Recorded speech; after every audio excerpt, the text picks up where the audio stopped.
Halo, selamat malam semuanya. Salam sehat, salam bahagia, salam cinta. Malam ini saya Brenda Imekre kembali akan masih meneruskan pembacaan sutta tentang penyebab penderitaan. Dan saya akan melanjutkan sutta dari minggu lalu, yaitu dari Anguttara Nikaya 6 bagian 63. Nibedika Sutta, yaitu menembus. Selamat malam bro dan sis yang sudah bergabung. Jadi saya akan melanjutkan dari yang minggu lalu, seri cinta ke-147, juga tentang Nibedika Dukkha. Tapi karena ini suttanya panjang, jadi saya lanjutkan. Minggu lalu kita selesai di perasaan. Jadi yang sekarang ini kita lanjutkan di persepsi. Ketika dikatakan persepsi harus dipahami. Sumber dan asal mula persepsi, keberagaman persepsi, akibat dari persepsi, lenyapnya persepsi, dan jalan menuju lenyapnya persepsi. Maka ia memahami kehidupan spiritual yang menembus ini sebagai lenyapnya persepsi. Ada 6 persepsi ini, yaitu persepsi bentuk-bentuk yang dilihat oleh mata, persepsi suara-suara yang didengar oleh telinga, persepsi bau-bauan aroma adalah hal yang lainnya yang dicium oleh hidung, persepsi rasa kecapan adalah hal lainnya lagi. Persepsi objek-objek sentuhan adalah hal lainnya lagi. Persepsi fenomena-fenomena pikiran adalah hal lainnya lagi. Ini disebut keberagaman persepsi. Jadi kalau tadi udah mendengar apa sih keberagaman, nah ini adalah persepsi tentang apa yang dialami oleh indriawi. Dan apakah akibat dari persepsi? Aku katakan bahwa persepsi berakibat dalam pengungkapan. Dalam cara bagaimanapun seseorang mempersepsikan sesuatu. Dengan cara itulah ia mengungkapkan dirinya. Dengan mengatakan, aku memiliki persepsi begini dan begitu. Ini disebut akibat dari persepsi. Persepsi ini sering diterjemahkan. Penerjemahan ini memang harus waspada bro dan sis. Karena kalau salah menerjemahkan, bisa dibilang ada yang menerjemahkannya sebagai pencerapan. Sebetulnya bukan, karena dalam bahasa Inggrisnya itu adalah perception. Ini adalah persepsi. Ya. Dan apakah lenyapnya persepsi? Dengan lenyapnya kontak, maka lenyap pula persepsi. Kalau tidak ada kontak, maka tidak ada persepsi. Demikian. Dan apakah lenyapnya persepsi? Dengan lenyapnya kontak, maka lenyap pula persepsi. Jadi, bagaimana orang yang mohon maaf tidak bisa melihat? Mereka tidak punya persepsi tentang bentuk-bentukan apa yang dilihat oleh mata. Orang yang tidak bisa mendengar karena tidak punya persepsi suara. Seperti itu. Jadi kekurangan ini bisa membuat kesalahpahaman, atau yang seperti ada contoh dari orang buta. Orang buta memegang gajah. Persepsi orang buta yang paling depan, gajah itu hidungnya panjang dan berliku-liku dan kasar kulitnya karena belalai yang dia pegang. Persepsi orang buta yang paling depan yang pegang belalai gajah, dia berpikir, oh ini gajah. Lalu persepsi orang yang memegang taringnya, wah taringnya keras, gajah ini keras ya, ujungnya ini tajam. Nah jadi persepsi orang buta yang kedua adalah persepsi tentang apa yang dia ketahui dari memegang belalainya. Taringnya ya, taring gajah. Kemudian persepsi orang buta yang ketiga. Apa yang dia lakukan? Memegang telinga gajah. Wah, ini gajah ini lembut ya, seperti ada yang bisa dikipas-kipas. Enak nih, sejuk. Dipikirnya itu adalah gajah. Kemudian persepsi orang buta yang keempat. Dia memegang badan gajah. Wah, gajah ini besar sekali. Kemudian orang buta yang kelima bilang, enggak, orang gajah itu cuma sebesar apa yang bisa saya pegang pakai tangan. Sedangkan apa yang dia pegang itu adalah bagian kakinya gajah. Lalu persepsi orang buta yang terakhir, yang dia bilang, gajah itu tidak seperti apa yang kalian bilang. Ternyata gajah itu ramping, yang dia pegang ekornya.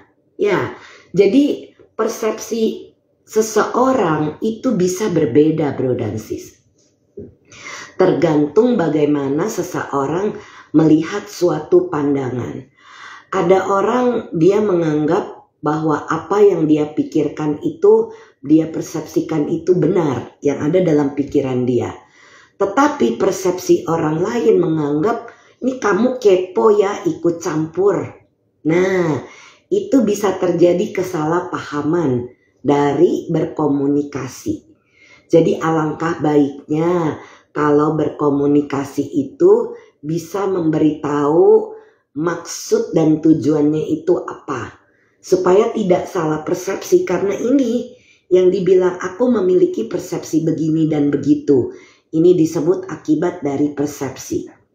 Jalan mulia berunsur 8 ini adalah jalan menuju lenyapnya persepsi, yaitu pandangan benar, pikiran benar, ucapan benar, perbuatan benar, pencarian benar, usaha benar, perhatian benar, konsentrasi atau penyatuan pikiran yang benar.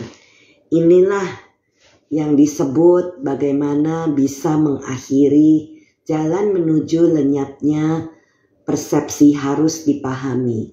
Karena hal ini, maka hal tersebut dikatakan. Jadi bro dan sis paham bahwa persepsi ini adalah bagian dari pikiran yang memberikan nama.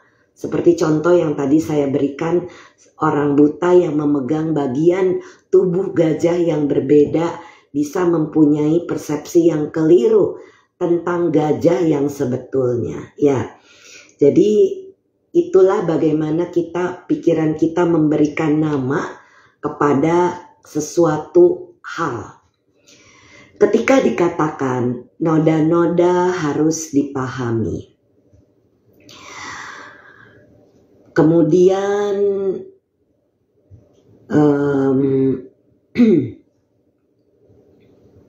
ini saya bacakan karena saya mau bacakannya lengkap, karena di sini tuh ada titik-titik. Jadi saya tidak membaca titik-titiknya.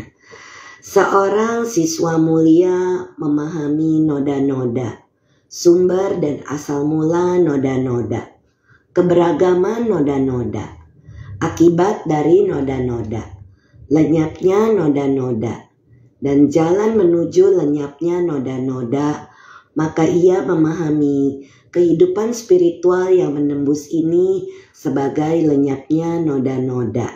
Jadi ingat, ada perasaan, ada persepsi, ada noda-noda. Jadi, dan jalan menuju lenyapnya noda-noda harus dipahami. Karena alasan apakah hal ini dikatakan? Ada 3 noda ini para biku. Noda indriawi, noda penjelmaan, dan noda ketidaktahuan awija. Dan apakah sumber dan asal mula noda-noda? Ketidaktahuan atau awija adalah sumber dan asal mulanya. Bagaimana rangkaian sebab musabab yang bergantungan ini terjadi karena salah satu dari noda sumber dan asal mulanya adalah ketidaktahuan. itu seringkali ketidaktahuan ini diterjemahkan sebagai ignorance. Ignorance atau to ignore, tidak tahu, tidak punya pengetahuan, tidak ada wija. Dan apakah keberagaman noda-noda? Ada noda-noda yang mengarah menuju neraka. Nih artinya perbuatan apa yang dilakukan ya. Ada noda-noda yang mengarah menuju alam binatang. Ada noda-noda yang mengarah menuju alam hantu menderita. Ada noda-noda yang mengarah menuju alam manusia. Ada noda-noda yang mengarah menuju alam dewa. Inilah yang disebut dari keberagaman noda-noda. Dan apakah akibat dari noda-noda? Seseorang yang tenggelam di dalam ketidaktahuan atau awija menghasilkan penjelmaan individu yang bersesuaian, tergantung dari sangkara atau bentuk-bentuk itulah yang menyebabkan masuk menghasilkan penjelmaan individu yang bersesuaian. Seperti tadi, bisa jadi ke neraka, bisa jadi masuk menjadi binatang, alam hantu menderita, bisa jadi menjadi manusia, bisa juga menuju alam dewa. Ya, inilah karena ini adalah keberagaman dari noda-noda.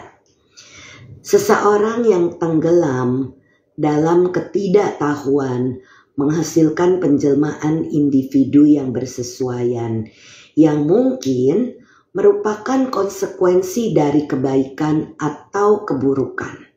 Apa konsekuensi? Artinya perbuatan karma. Ini disebut akibat dari noda-noda. Dan apakah lenyapnya noda-noda?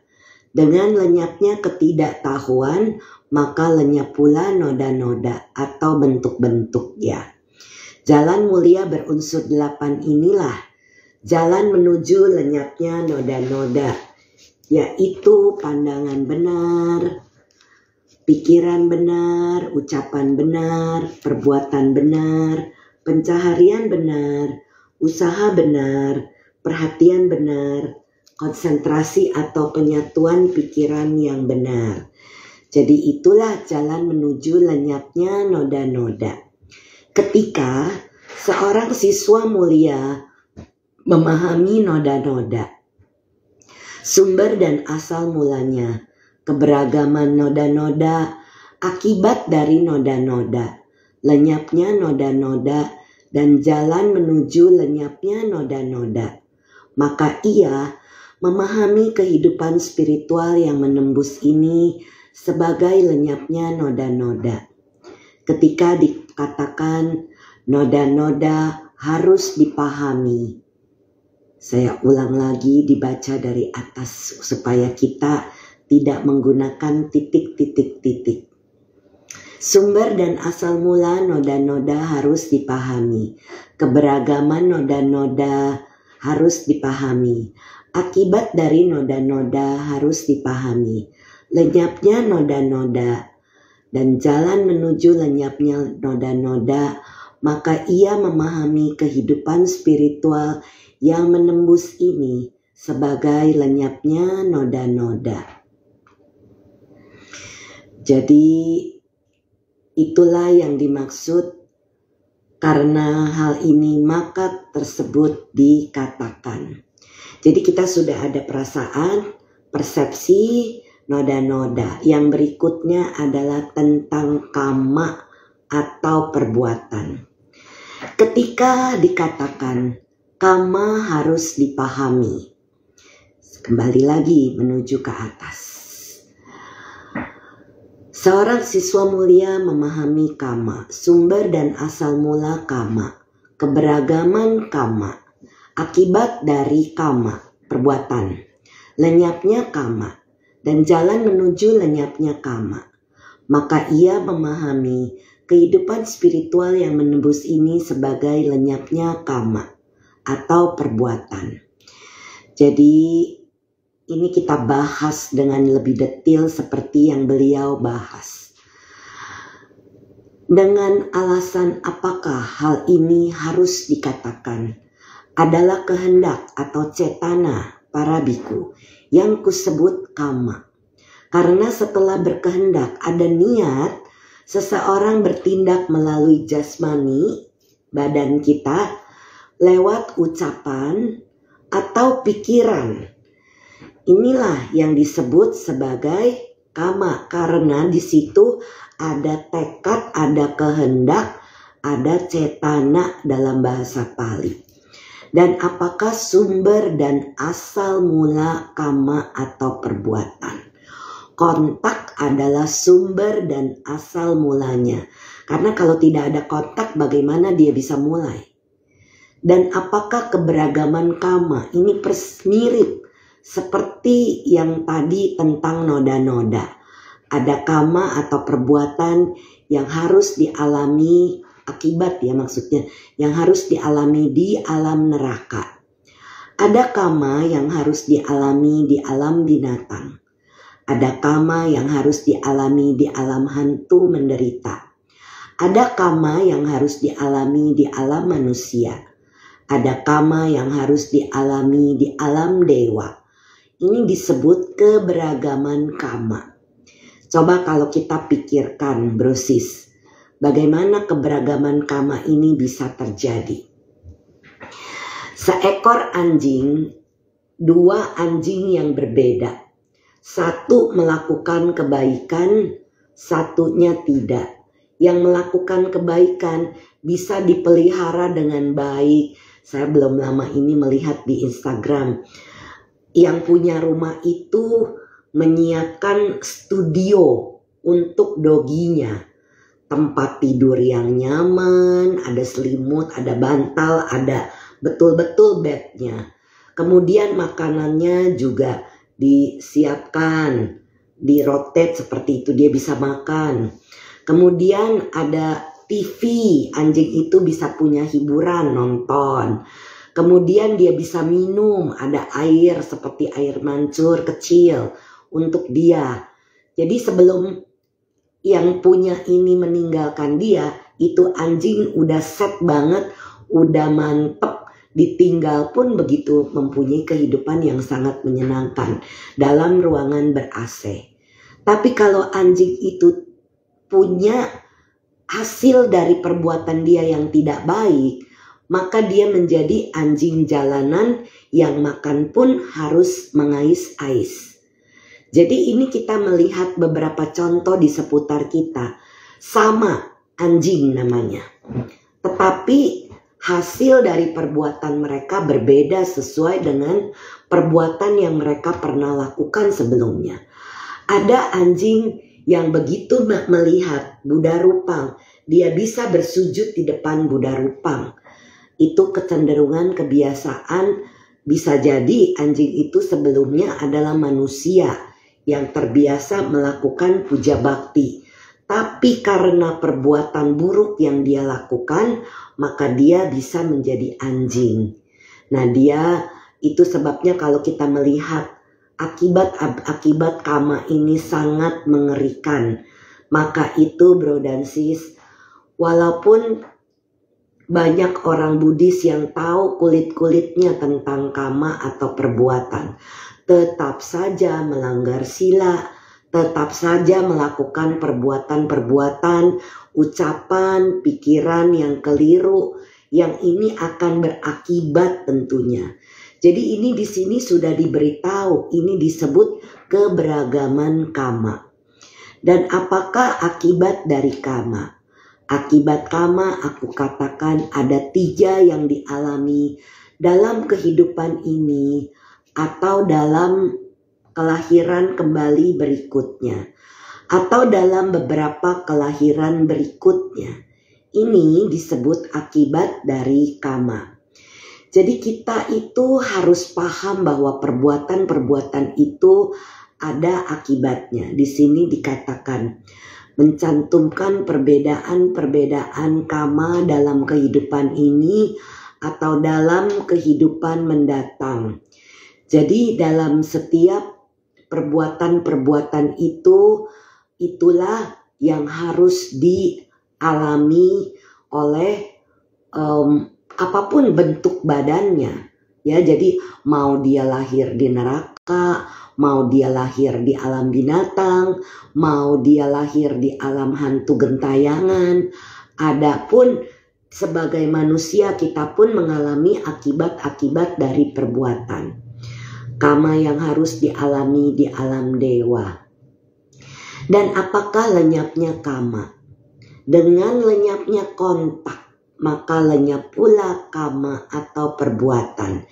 Jadi kalau kontak ini dalam rangkaian sebab musabab yang bergantungan itu, pada saat itu bro dan sis, kalau kita tahu, paham, lakukan langkah 6R atau 6M supaya rangkaian ini bisa putus.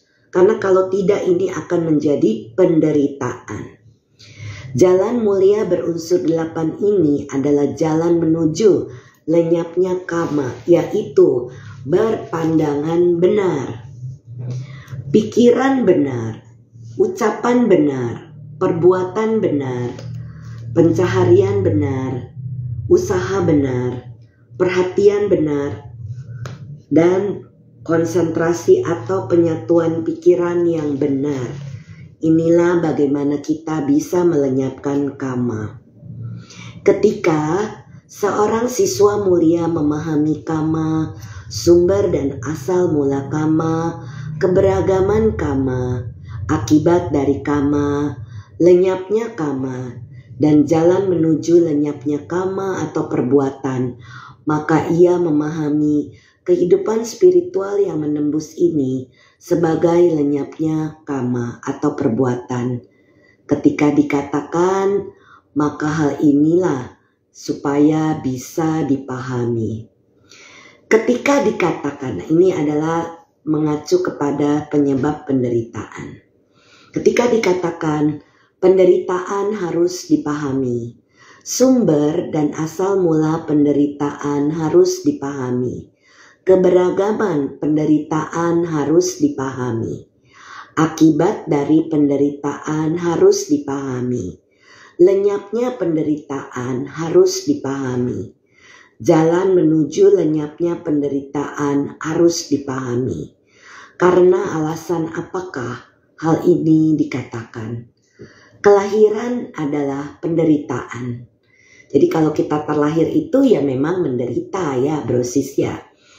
Penuaan adalah penderitaan. Ada nggak brosis melihat seseorang yang tidak bisa menerima kalau dirinya mulai jadi tua? Nggak mau tua. Jadi botok lah, suntik-suntik botok, atau pakai apa tuh yang benang-benang atau apa untuk supaya tetap terlihat muda. Kalau saya nggak pakai apa-apa bro dan sis, pakai senyum, pakai meditasi, pikiran positif, itu tidak akan membuat wajah kita kusut, tapi wajah kita akan segar seperti itu ya.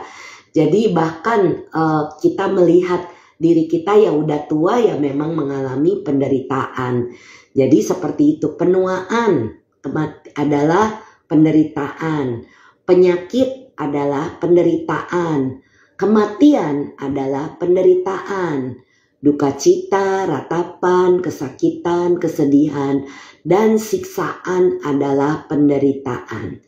Tidak mendapatkan apa yang diinginkan adalah penderitaan. Kita mau sesuatu tapi kita nggak dapat, itu menderita. Singkatnya, kelima kelompok unsur kehidupan yang tunduk pada kemelekatan dan penderitaan. Jadi kita melihat sendiri brosis, sebenarnya kalau kita melihat anak bayi yang baru lahir, dia pun menderita. Dia sakit, dia basah karena pipis, dia basah karena pup, merasa sakit, dia tidak bisa bicara, jadi yang ada nangis. Itu sudah mulai dia mengalami penderitaan. Walaupun baru terlahir, dia harus ditepok sama dokter supaya nangis. Nah, nangis ini adalah salah satu bentuk penderitaan. Jadi kelahiran itu adalah penderitaan dan sebagainya. Dan apakah sumber dan asal mula asal mula penderitaan? Ketagihan atau nafsu keinginan adalah sumber dan asal mulanya. Jadi kalau kita ada tanha di situ ada aku, ada saya, semua milikku, diriku, itu semua aku, itulah sumber penderitaan. Dan apakah keberagaman penderitaan? Ada penderitaan berat, ada penderitaan ringan, ada penderitaan yang memudar secara lambat, ada penderitaan yang memudar secara cepat. Ini disebut keberagaman penderitaan. Dan apakah, jadi paham ya brosis ya, asal mula dari penderitaan karena ada nafsu keinginan. Tapi keberagamannya apa? Ada yang ringan, ada yang berat. Ada yang memudar secara lambat, ada yang memudar secara cepat. Misalnya rasa sakit yang memudar secara cepat atau rasa sakit yang memudar secara lambat. Itu pun adalah penderitaan. Inilah tentang keberagaman penderitaan. Dan apakah akibat dari penderitaan? Di sini seseorang dikalahkan oleh penderitaan dengan pikiran yang dikuasai oleh penderitaan. Dia berduka cita, merana, meratap, menangis dengan memukul dadanya dan menjadi bingung. Atau dengan dikalahkan oleh pikiran.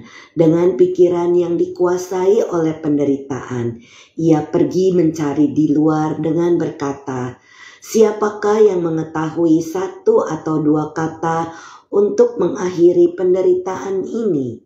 Penderitaan, aku katakan, berakibat pada kebingungan atau pada pencarian. Ini disebut akibat dari penderitaan. Kemarin hari Minggu saya sharing dhamma, berbagi dhamma, juga di hari Minggu lalu. Tapi seorang ibu bertanya kepada saya di sharing dhamma minggu lalu. Sis Brenda, bagaimana caranya saya mengingatkan teman saya yang Sis Brenda kenal? Saya langsung terpikir siapa orangnya yang kehilangan putranya. Putranya sudah remaja dan meninggal. Jadi bagaimana orang Buddhis tapi masih begitu menderita karena kehilangan anak? Yang saya ingatkan, bersyukur kita punya waktu sudah bersama mereka sekian belas tahun. Dan sekarang kalau kita betul-betul menyayangi anak tersebut, jangan lagi ditangisi berlebihan. Karena hanya ego dari orang tua yang kehilangan anak yang menangisi terus-menerus. Padahal anaknya itu seharusnya sudah dilepas. Saya bilang sama yang bertanya, ingatkan ya, nangisnya itu dicukupkan. Karena kalau dia nangis terus, anaknya bisa kasihan sama mamanya yang nangis terus. Harusnya sudah di alam bahagia, di alam dewa. Nanti dia ngelihat mamanya sedih terus, dia turun ke alam manusia. Bukan jadi manusia, tapi jadi hantu. Jadi peta yang ada di dekat mamanya. Kan kasihan, menyebabkan anaknya itu menderita. Jadi saya bilang ingatkan mama dan papanya. Untuk tahu bahwa memang ini kita kehilangan, tetapi lakukan kebaikan-kebaikan dan dilimpahkan jasanya untuk yang meninggal. Kenapa? Itu yang mereka butuhkan, bukan tangisan. Karena kalau tangisan terus-menerus maka itu adalah keegoisan dari orang tua yang menyebabkan anaknya menderita. Anaknya yang sudah meninggal bisa menjadi hantu gentayangan. Jadi tolong kalau bro dan sis menyayangi anak, cucu, orang tua, pasangan, siapapun yang meninggal ya sudah, lepas. Jangan terus-menerus ditangisi. Ya, kita harus banyak-banyak melakukan kebajikan untuk dilimpahkan jasanya. Dan apakah lenyapnya penderitaan? Dengan lenyapnya nafsu keinginan tentang saya tidak suka dengan keadaan ini, maka lenyap pula penderitaan. Kalau saya dipinggirkan, aku ini, egonya ini dikesampingkan, maka kita tidak akan menderita. Karena semua itu ada aku. Jadi orang yang belum betul-betul memahami konsep anatta tanpa diri, maka bisa menganggap semua itu milikku, diriku, ya, jadi itu yang menjadi penyebab sumber penderitaan. Jalan mulia berunsur 8 ini adalah jalan menuju lenyapnya penderitaan, yaitu pandangan benar, pikiran benar, ucapan benar, perbuatan benar, pencaharian benar, usaha benar, perhatian benar, konsentrasi benar. Ketika para biku seorang siswa mulia memahami penderitaan, sumber dan asal mula penderitaan, keberagaman penderitaan, akibat dari penderitaan, lenyapnya penderitaan, dan jalan menuju lenyapnya penderitaan, maka ia memahami kehidupan spiritual yang menembus ini sebagai lenyapnya penderitaan. Ketika dikatakan penderitaan harus dipahami dan jalan menuju penderitaan harus dipahami, adalah karena hal ini maka hal tersebut dinyatakan. Demikianlah para biku adalah penjelasan Dhamma yang menembus ini. Jadi bro dan sis memahami dari perasaan, persepsi, noda-noda atau bentuk-bentuk atau sangkara, kemudian kama atau perbuatan, dan juga penderitaan, kelahiran dan lain-lain. Ini semua adalah sumber penderitaan. Jadi kita sebagai orang yang mulai memahami Dhamma, kita harus betul-betul memeriksa, ada nggak sih bagian dari kita yang menderita? Kalau ada, di situ pasti ada aku. Tapi kalau sesuatu itu hanya lewat saja, akunya itu dikesampingkan, maka tidak akan terjadi penderitaan. Seperti itu. Oke, jadi Anguttara Nikaya bagian 663 Nibedika Sutta tentang menembus ini sudah selesai. Kalau bro dan sis ada yang mau bertanya silakan. Dan saya mau membaca sutta berikutnya, yaitu, oh iya ada yang bertanya. Oke. Bro Andri, sis, terkadang jika kita sayang kepada seseorang bisa sampai melekat. Cara melepas kemelekatannya seperti apa? Nah itu dia bro. Bro mempelajari Dhamma ya. Karena di situ ada kemelekatan dan penderitaan.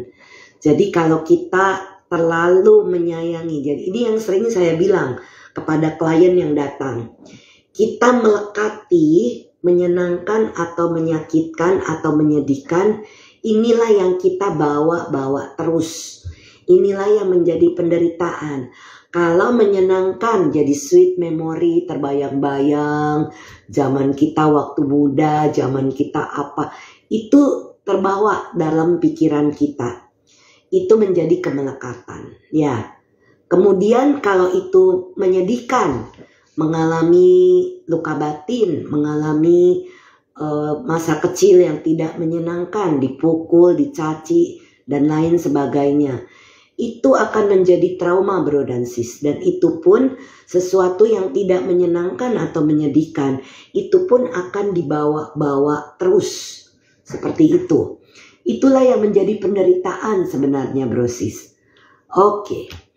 Malam sis dari Bro Rudi Kusuma. Mau tanya bagaimana cara membuat hati dan pikiran tetap tenang ketika mengalami memori masa lalu gitu sis. Karena saya sendiri kadang bisa menangis sendiri karena belum pernah bertemu orang tua. Orang tua kita ini ada karma, ada ada akibat dari karma bersama kita. Saya mau menyarankan Bro Rudi Kusuma, berlatihlah meditasi dengan Dhamasuka Indonesia. Mulai dari cinta kasih akan mengalami yang namanya UPK atau tenang seimbang.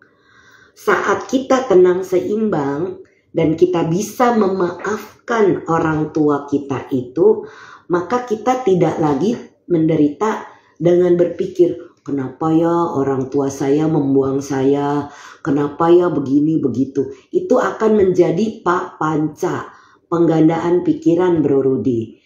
Jadi walaupun belum pernah ketemu, anggaplah sebagai bahwa jodohnya selesai sampai Bro terlahirkan.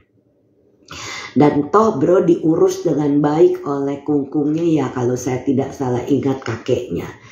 Jadi bersyukur bahwa Bro mempunyai kesempatan untuk dibesarkan oleh orang yang mempunyai hati besar. Dia besarkan, dan pentingnya Bro Rudi melakukan meditasi pemaafan untuk memaafkan semua kejadian yang tidak menyenangkan itu.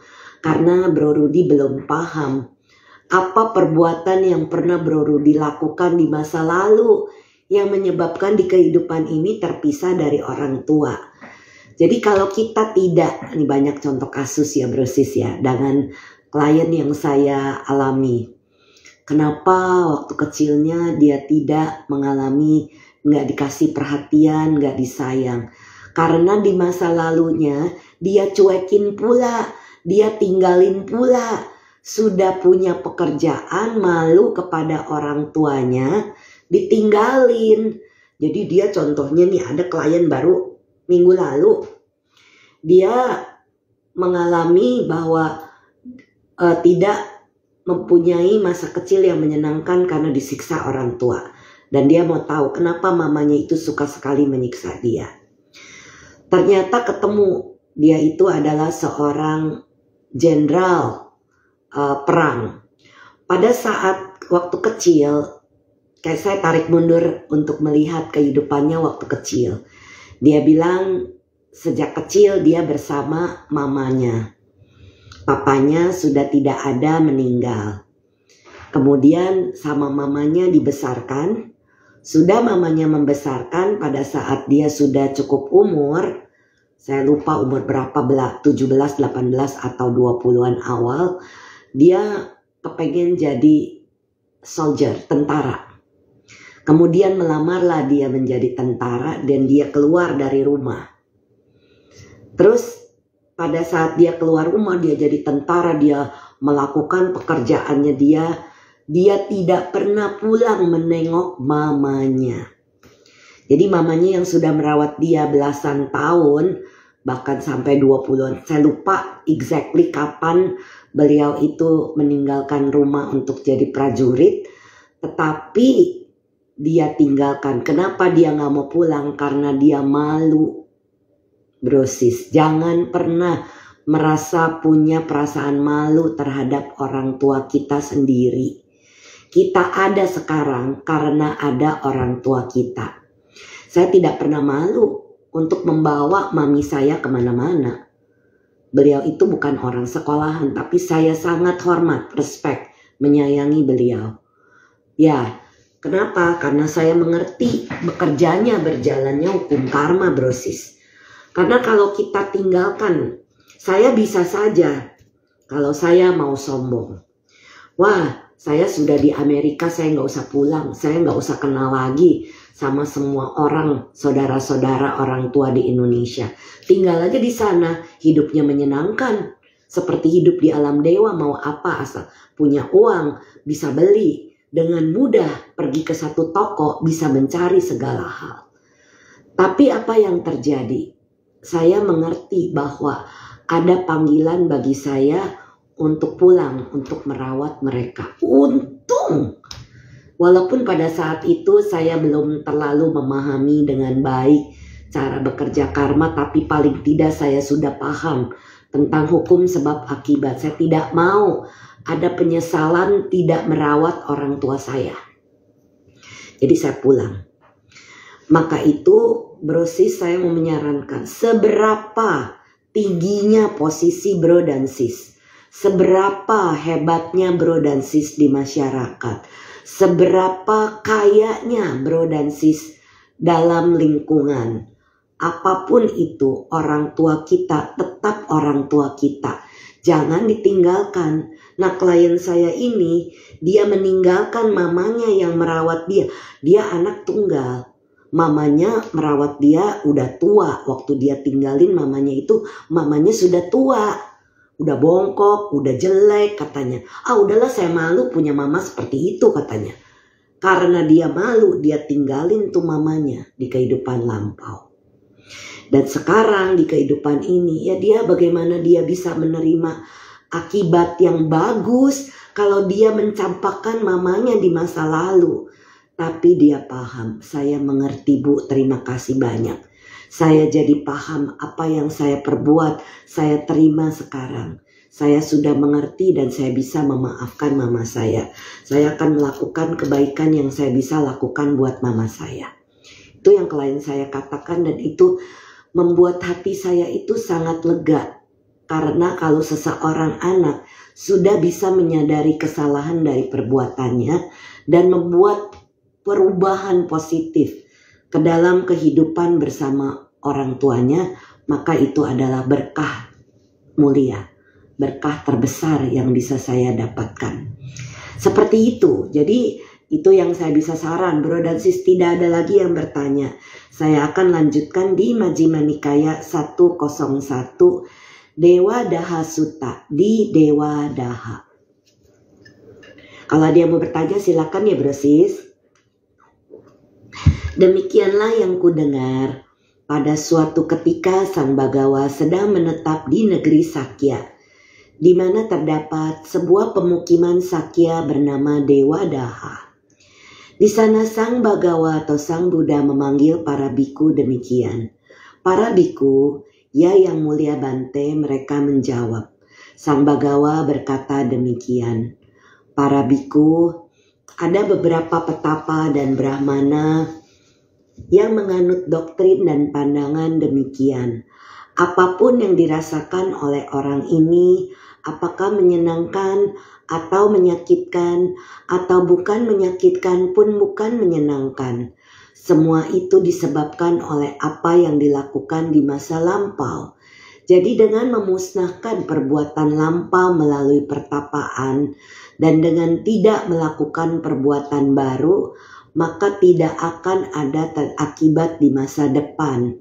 Dengan tidak adanya akibat di masa depan, maka hancurnya perbuatan terjadi. Dengan hancurnya perbuatan, maka hancurnya penderitaan terjadi. Dengan hancurnya penderitaan, maka hancurnya perasaan terjadi. Dengan hancurnya perasaan, maka segala penderitaan akan menjadi padam. Demikianlah menurut para niganta para biku. Aku mendatangi para niganta yang mengatakan demikian, dan aku mengatakan, teman-teman para niganta, benarkah bahwa kalian menganut doktrin dan pandangan demikian?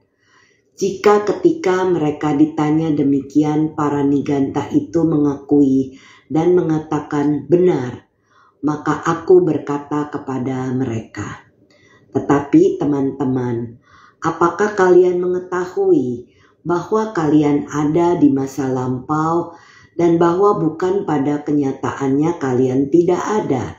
Tidak teman, tetapi teman-teman, apakah kalian mengetahui bahwa kalian telah melakukan perbuatan jahat di masa lampau dan tidak menghindarinya? Tidak teman. Tetapi teman-teman, apakah kalian mengetahui bahwa kalian melakukan perbuatan jahat ini dan itu? Tidak teman. Tetapi teman-teman, apakah kalian mengetahui seberapa banyak penderitaan yang telah padam? Atau seberapa banyak penderitaan yang masih harus dipadamkan, atau bahwa setelah berapa banyak penderitaan dipadamkan, maka semua penderitaan akan padam. Tidak, teman. Tetapi teman-teman, apakah kalian mengetahui? Apakah meninggalkan kondisi-kondisi tidak bermanfaat itu, dan apakah melatih kondisi-kondisi bermanfaat di sini dan saat ini? Tidak, teman. Jadi, teman-teman, sepertinya kalian tidak mengetahui bahwa kalian pernah ada di masa lampau dan bahwa bukan pada kenyataannya kalian tidak pernah ada. Atau bahwa kalian telah melakukan perbuatan jahat di masa lampau dan tidak menghindarinya. Atau bahwa kalian melakukan perbuatan jahat ini dan itu. Atau bahwa seberapa banyak penderitaan yang telah padam, atau seberapa banyak penderitaan yang masih harus dipadamkan, atau bahwa setelah berapa banyak penderitaan dipadamkan, maka semua penderitaan akan padam, atau apakah meninggalkan kondisi-kondisi tidak bermanfaat itu, dan apakah melatih kondisi-kondisi bermanfaat di sini dan saat ini. Kalau begitu, tidaklah selayaknya bagi para mulia Niganta untuk menyatakan apapun yang dirasakan oleh orang ini, apakah menyenangkan atau tidak menyenangkan, atau tidak menyakitkan pun bukan menyenangkan. Semua itu disebabkan oleh apa yang dilakukan di masa lampau. Jadi dengan memusnahkan perbuatan lampau melalui pertapaan, dan dengan tidak melakukan perbuatan baru, maka tidak akan ada akibat di masa depan. Dengan tidak adanya akibat di masa depan, maka segala penderitaan akan menjadi padam. Jadi demikian, ini dikatakan oleh Buddha bahwa para Niganta itu belum pernah melihat apa yang mereka alami di masa lalu. Mereka tidak tahu. Jadi seperti itu. Saya akan lanjutkan sebentar. Ini ada yang bertanya. Lanjut. Bro Rudi, oke, makasih ya sis. Saya kan diculik dan dipisahkan sama ortu. Semoga ortu saya yang di sana bisa tenang dan saya ikut tenang. Bro, meditasi ya bro, supaya bro bisa mendapatkan UPK atau ketenang seimbangan dan bisa memaafkan yang menculik, memaafkan siapapun yang ada. Maria Ong 1605, malam sis mau tanya. Tadi dikatakan kita harus merawat orang tua. Bagaimana kalau yang sudah tidak punya orang tua namun punya mertua tapi tidak diurus, tidak peduli? Terima kasih. Sis, orang tua suami kita adalah orang tua kita juga. Saya sudah tidak punya mertua. Mertua saya, suami saya punya papa dan mama. Papa dan mama bercerai. Mama menikah lagi dengan papa tiri. Papa menikah lagi dengan ibu tiri. Tapi kami memberikan perhatian dan merawat semampu kita. Bahkan pada saat papanya Scott menghadapi akhir-akhir kehidupan beliau, Scott saya bilang, pergilah ke Hawaii, rawatlah papanya. Sekali pergi 3 bulan, sekali lagi pergi 4 bulan. Jadi bro dan sis, itu pada saat pandemi. Dan papanya itu berterima kasih sekali kepada saya. Saya bilang saya tidak bisa ikut Scott. Saya tidak meninggal, karena di sini saya juga ada mama. Dan saya juga ada pekerjaan di Indonesia. Jadi Scott untungnya bisa online waktu dia di Hawaii merawat papanya. Jadi dengan saya memberikan dukungan kepada suami, maka mertua saya pun menghargai perbuatan yang bisa saja saya cuek. Gak usah lah, papa kamu udah tua ini, udahlah ditinggal aja di situ sendiri. Saya tidak mau seperti itu bro sis. Jadi saya memberikan kesempatan kepada suami saya untuk melakukan kebajikan kepada papanya. Dia masak, dia bersih-bersih, dia yang merawat papanya, melap badannya, dia bawa papanya ke dokter, dia rawat sampai papanya meninggal. Jadi kalau sudah begitu dia sudah melakukan kebajikan apa yang dia bisa lakukan sebagai anak.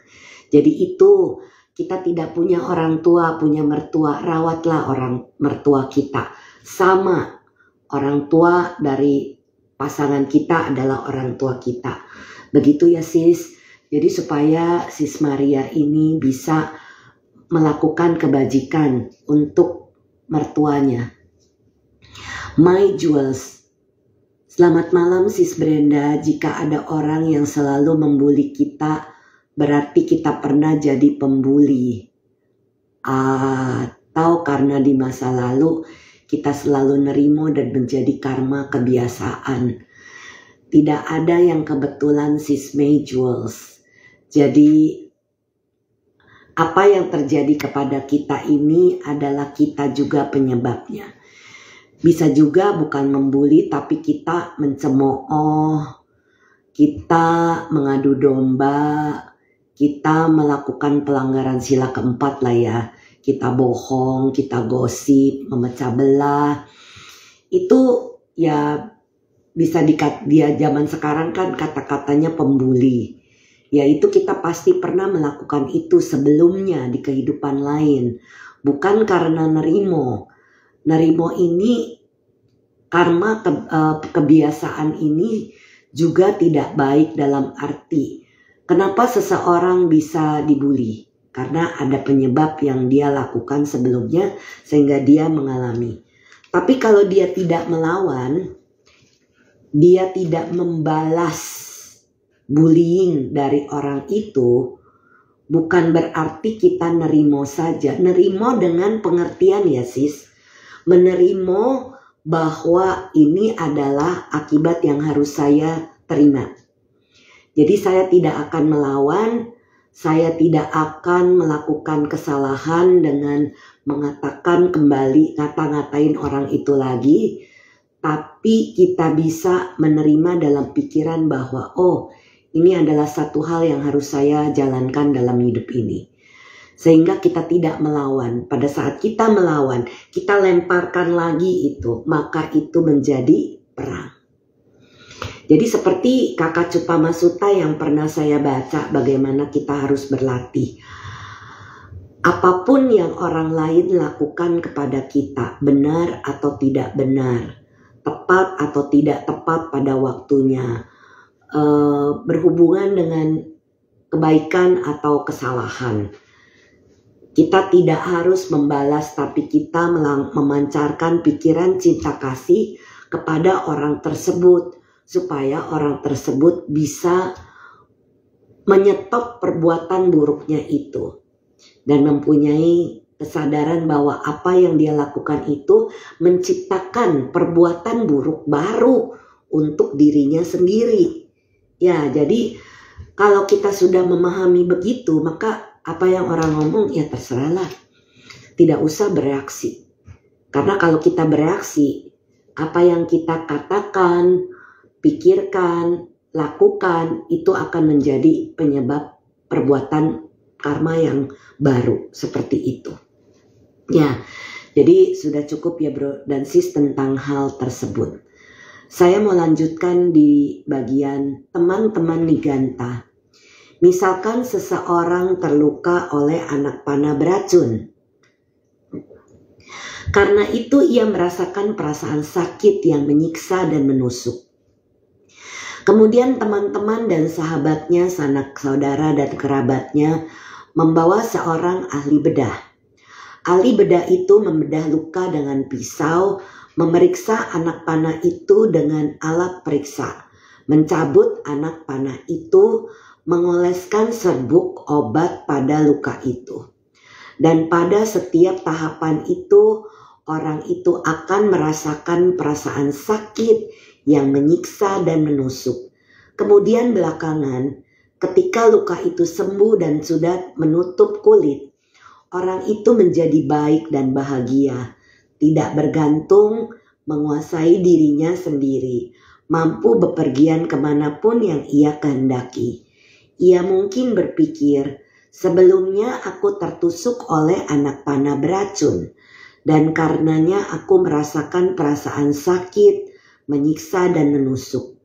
Kemudian teman-teman, sahabat, sanak saudara dan kerabat membawa seorang ahli bedah yang membedah luka itu dengan pisau, memeriksa anak panah, dengan alat periksa mencabut anak panah itu, mengoleskan serbuk obat pada luka, dan pada setiap tahapan itu aku merasakan perasaan sakit, menyiksa, dan menusuk. Tapi sekarang luka itu sudah sembuh. Aku menjadi baik dan bahagia, tidak bergantung, menguasai diriku sendiri, mampu bepergian kemanapun yang kukehendaki. Demikian pula teman Niganta.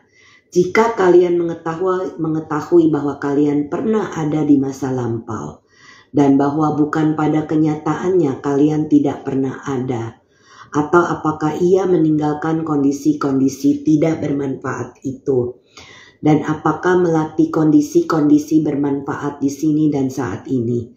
Kalau begitu, maka selayaknya bagi para mulia Niganta menyatakan, apapun yang dirasakan oleh orang ini, segala penderitaan akan menjadi padam. Jadi, tetapi karena teman-teman Niganta kalian tidak mengetahui bahwa kalian pernah ada di masa lampau, dan bahwa bukan pada kenyataannya kalian tidak pernah ada, atau apakah meninggalkan kondisi tidak bermanfaat dan melatih kondisi bermanfaat di sini dan saat ini. Kalau begitu adalah tidak selayaknya bagi para mulia Niganta untuk menyatakan apapun yang dirasakan oleh orang ini, segala penderitaan akan menjadi padam. Ketika hal ini dikatakan, para Niganta berkata kepadaku, teman, Niganta Nataputa adalah maha tahu dan maha melihat, memiliki pengetahuan dan penglihatan lengkap demikian. Apakah aku berjalan atau berdiri atau terlelap atau terjaga? Pengetahuan dan penglihatan terus-menerus dan tanpa terputus ada padaku. Ia berkata demikian, para Niganta, kalian telah melakukan perbuatan jahat di masa lampau. Padamkanlah dengan melaksanakan pertapaan keras. Dan ketika kalian di sini dan saat ini terkendali dalam jasmani, ucapan, dan pikiran, itu berarti tidak melakukan perbuatan jahat di masa depan. Jadi dengan memusnahkan perbuatan lampau melalui pertapaan keras, dan dengan tidak melakukan perbuatan baru, maka tidak akan ada akibat di masa depan. Maka segala penderitaan menjadi padam. Kami menyetujui dan menerima ini dan kami merasa puas. Nah, ini Buddha berusaha menjelaskan dan meluruskan pandangan tersebut. Ketika hal ini dikatakan, aku berkata kepada para Niganta, ada 5 hal teman-teman Niganta yang mungkin terbukti dalam 2 cara berbeda di sini dan saat ini. Apakah yang 5 ini? Keyakinan, persetujuan, tradisi lisan, penalaran, dan penerimaan pandangan melalui perenungan. Kelima hal ini mungkin terbukti dalam 2 cara berbeda di sini dan saat ini. Di sini keyakinan yang bagaimanakah yang para mulia Niganta yakini pada guru yang mengatakan tentang masa lampau? Persetujuan yang bagaimana? Tradisi lisan yang bagaimana? Penalaran yang bagaimana? Penerimaan pandangan melalui perenungan yang bagaimana? Dengan mengatakan demikian, aku tidak melihat adanya pembelaan yang sah atas posisi mereka oleh para Niganta. Jadi Buddha itu seringkali kalau kita baca sutta ya brosis, seringkali beliau itu berusaha menjelaskan dengan berbagai cara supaya orang menjadi paham. Nah, lanjutannya akan saya lanjutkan di seri Cinta hari Senin depan. Semoga saya sempat. Oke. Senin depan saya akan ada di Medan. semoga saya tidak ada halangan untuk kembali mengisi seri cinta ya Brosis, karena ini sutanya belum selesai. Jadi saya mau menyelesaikan suta ini di Senin depan. Nah, terkadang pada saat kita sedang di luar kota, ada juga murid-murid saya di Medan yang sering pengen ketemu, pengen bertanya, dan biasanya waktu saya itu untuk mereka. Tetapi saya akan berusaha menyelesaikan di nomor 12 ini. Nanti dan selanjutnya di seri cinta yang berikutnya tentang Majjhima Nikaya 101 Dewa Daha Sutta. Ya, jadi akan saya lanjutkan karena ini sudah jam 8 malam. Terima kasih Brosis yang sudah bergabung, bertanya. Semoga apa yang saya sampaikan dalam seri cinta ke-148 ini bermanfaat bagi semua yang mendengarkan secara langsung maupun yang nanti mendengarkan rekamannya. Kenapa saya tidak habiskan? Karena masih panjang isi sutanya. Saya mau pada saat saya menjelaskan itu, saya bacakan itu, bro dan sis bisa memahami apa yang dibacakan. Terima kasih dan mohon maaf apabila ada kata-kata, pikiran, dan perbuatan yang pernah saya lakukan keliru, baik dalam kehidupan ini maupun di kehidupan lampau. Semoga saya bisa dimaafkan. Mari kita bersama-sama berbagi jasa. Semoga yang menderita bebas dari derita. Semoga yang merasa takut bebas dari rasa takut. Semoga yang berduka menghapus semua dukanya. Dan semoga semua makhluk menemukan kelegaannya. Semoga semua makhluk berbagi jasa yang telah kami peroleh untuk memperoleh semua jenis kebahagiaan. Semoga semua makhluk di angkasa dan di bumi, para dewa dan naga yang perkasa, berbagi jasa-jasa kami ini. Semoga mereka terus melindungi dhamma atau kebenaran. Semoga mereka terus melindungi Indonesia dan seluruh dunia. Semoga semua makhluk berbahagia. Sadu, sadu, sadu. Selamat malam semuanya, salam sehat, salam bahagia, salam cinta. Semoga saya bisa lanjutkan di seri cinta ke 149 di 9 Desember. Ya, mudah-mudahan saya bisa kembali live. Saya akan berupaya, tapi kalau murid-murid saya di Medan membutuhkan saya untuk berjumpa, bertemu, saya akan usahakan bertemunya itu hari Selasanya. Ya, jadi saya akan coba berusaha untuk bisa. Sampai jumpa. Selamat malam.